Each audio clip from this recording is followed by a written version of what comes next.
사무엘상 4장의 말씀은 엘리 가정의 몰락이 기록됐습니다. 사무엘은 선지자로서 온 이스라엘에 말씀을 전하는 자가 되었지만 그 당시 이스라엘을 지도하는 영적 지도자는 엘리 대지상이고 사사였습니다.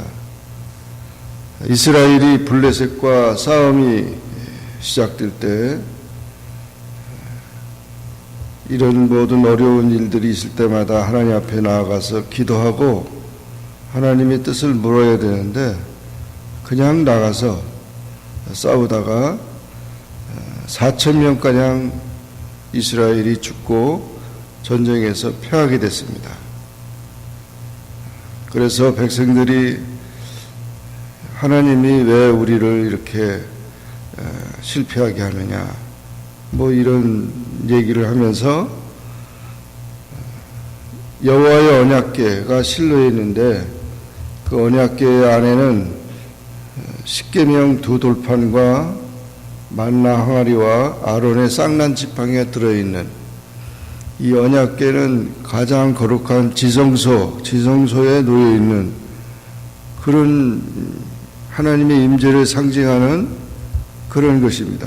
그런데 그것을 가져다가 전쟁하는데 그것을 가져다가 앞에 놓으면 우리가 이길 것이다. 이런 생각을 갖고 있는 것입니다. 물론 그 성구가 귀중하긴 하지만 하나님은 거룩한 자와 함께 하시고 깨끗한 자와 함께 하십니다. 악한 자가 아무리 그것을 이용한다고 하더라도 그런 능력이 나타나지 않는 것이죠. 광야 생활하면서 이스라엘 백성들이 그 언약궤가 그들을 인도하고 또 모든 그 백성들의 필요한 것들을 채워주는 그런 능력이 되었던 것은 사실이지만 그것을 그냥 앞장 세워가지고 전쟁에서 이겨보려고 나갔던데 비참한 결과를 가져왔어요. 물론 블레셋 사람들도 그 언약궤가 귀중한 것을 다 알고 있었어요. 이제 그 언약궤가 옴으로 인해서 우리는 망했다 이렇게 생각을 했었는데 그러나 결과는 결국 이스라엘 군사가 3만 명이 죽고 그리고 엘리 대지상의 아들 홈리와 비나하스가 전사를 하고 언약궤는 빼앗겨서 완전히 참패를 당하게 된 것입니다. 이것은 바로 하나님의 임재는 어떤 형식에 있는 것이 아니고 우리의 마음의 순수함에 있는 것입니다. 하나님 앞에 회개하고 돌아오는 또 하나님 앞에 눈물로 기도하며 모든 것을 맡기는 그런 태도가 중요한데 그런 태도가 없이 이것을 이용하려고 했던 것입니다. 그것은 바로 그 자체가 기복신앙입니다.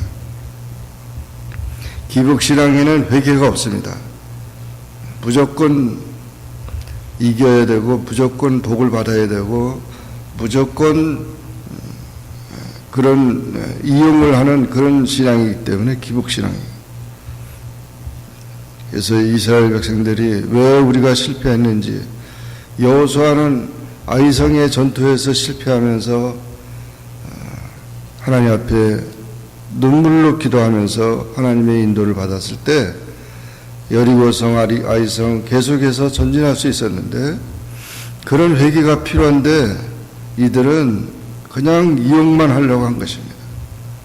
지금 하나님은 엄청난 심판과 저주를 베풀고 있는데 블레셋 군대는 하나님 심판의 도구로서 사용되고 있던 것입니다.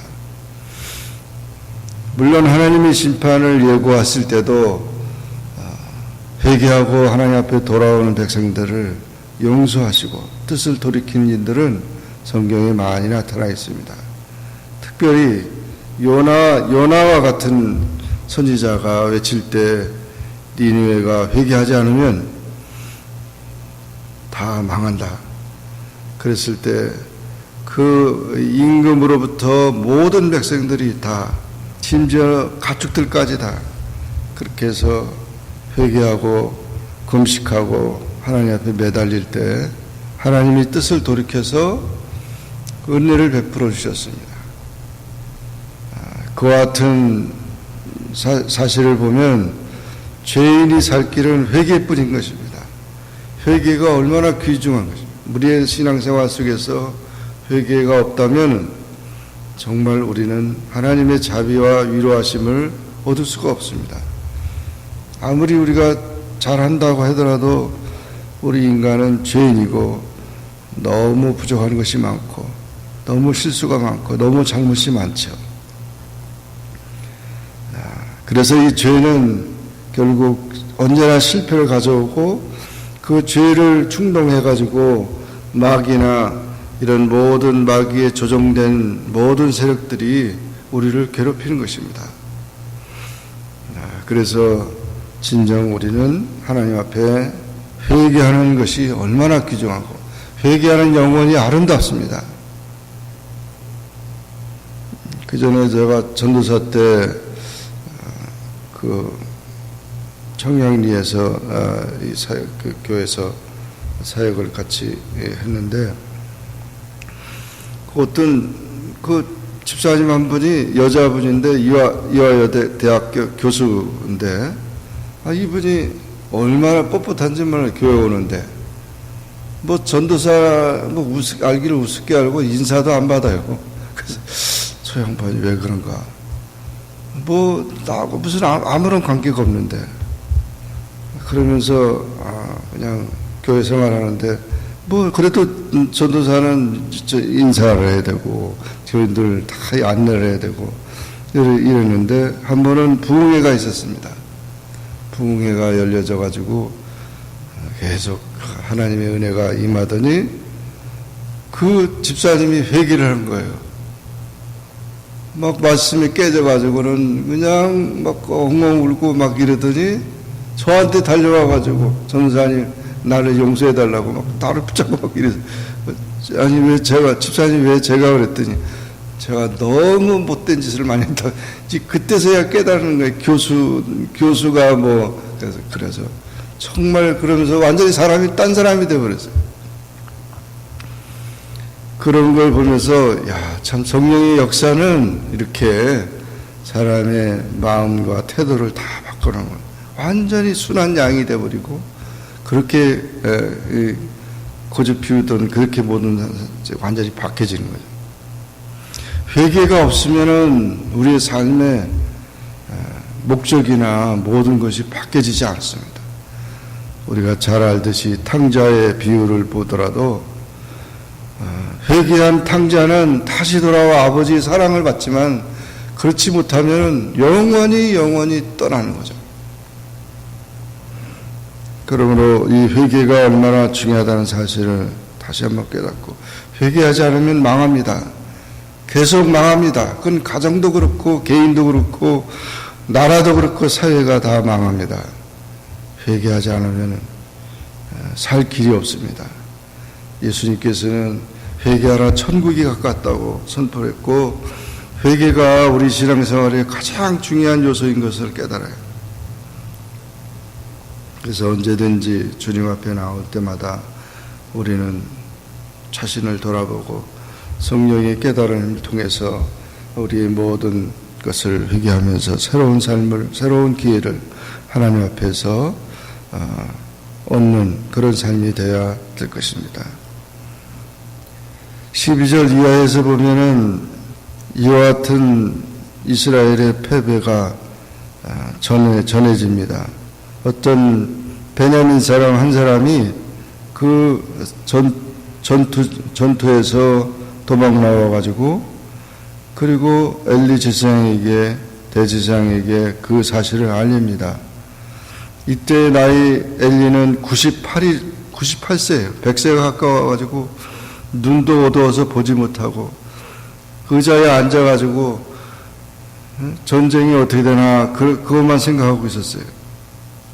그 의자도 아마 이렇게 좀 흔들흔들하는 의자인 것 같아요. 그러다가 이 엘리는 아주 뚱뚱해가지고 그냥 그런 상태에 있었는데 어떻게 되느냐라는 얘기를 듣다가 그만 두 아들이 전사했고 이스라엘이 패배했고 하나님의 언약궤가 빼앗겼다고 하는 이야기를 들을 때 그는 갑자기 일어나다가 아마 떨어졌나 보죠. 목이 부러져서 죽었다.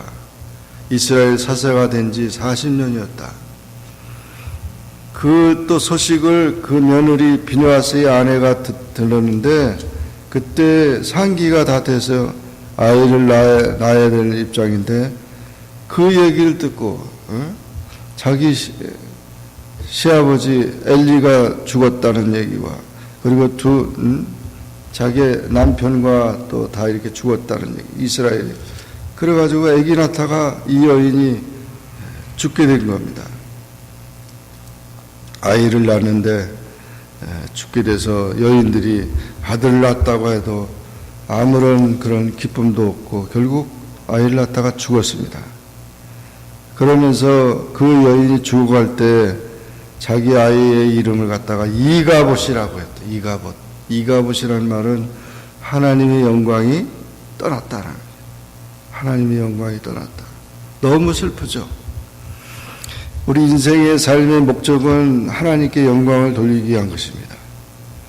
우리는 우리의 창조 목적이나 예수님이 우리를 구원해 주신 목적도 우리가 하나님을 기쁘시게 하는 것이고 하나님을 영화롭게 하는 것입니다. 그것이 인생의 가장 중요한 삶의 목적입니다. 그런데 그 영광이 떠났다. 영광이 떠났다는 말은 너무도 비참한 것입니다. 고린도전서 10장 31절에 보면 너희가 무엇을 먹든지 마시든지 무엇을 하든지 다 하나님의 영광을 위해서 하라 말씀했습니다. 우리 사도 바울이 그렇게 얘기했을 때 우리의 삶이 다 하나님을 기쁘시게 하는 일이 되어야 합니다. 말이나 행동이나 우리의 삶 전체가 다 하나님을 영화롭게 해야 됩니다. 하나님의 영광이 우리의 삶의 목적이고 그것을 귀하게 여겨야 합니다. 그 영광이 떠나면은 하나님이 떠나는 것이죠. 이렇게 해서 엘리 가정이 다 몰락을 해버렸습니다. 사무엘이 예언한 대로 정말 다 몰락했습니다. 정말 너무 안타깝습니다. 회개가 없고 하나님의 영광이 없는 이 가정은 정말 사라져버리고 말았고 모든 것이 다 끊어져버리고 말았고 소망과 모든 것이 다 사라져버리고 말았습니다.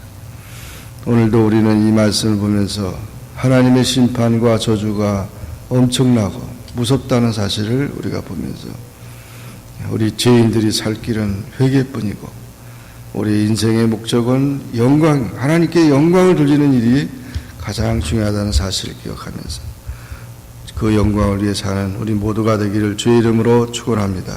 기도하겠습니다. 사랑의 하나님 아버지 감사합니다.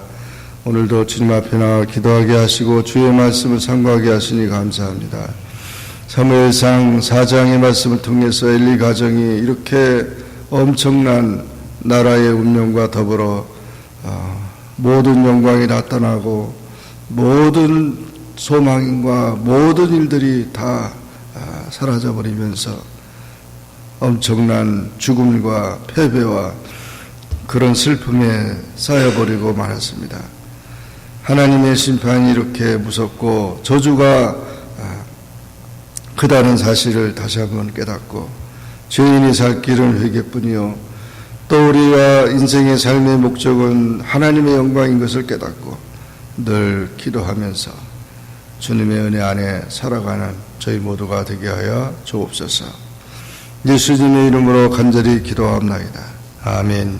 하늘에 계신 우리 아버지여 이름이 거룩히 여김을 받으시오며 나라에 임하옵시며 뜻이 하늘에서 이룬 것 같이 땅에서도 이루어지이다.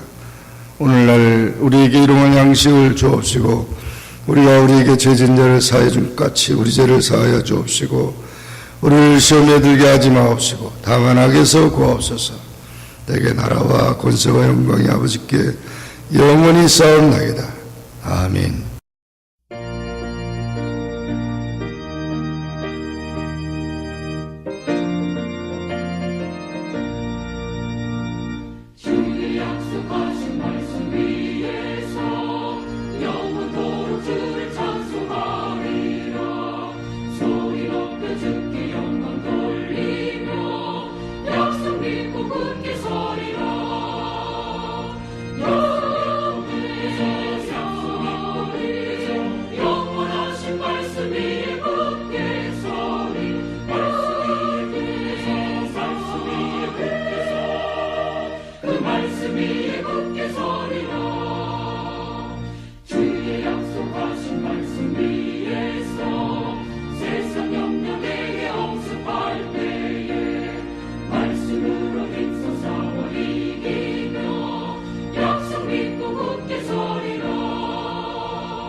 그 말씀 위에 굳게 서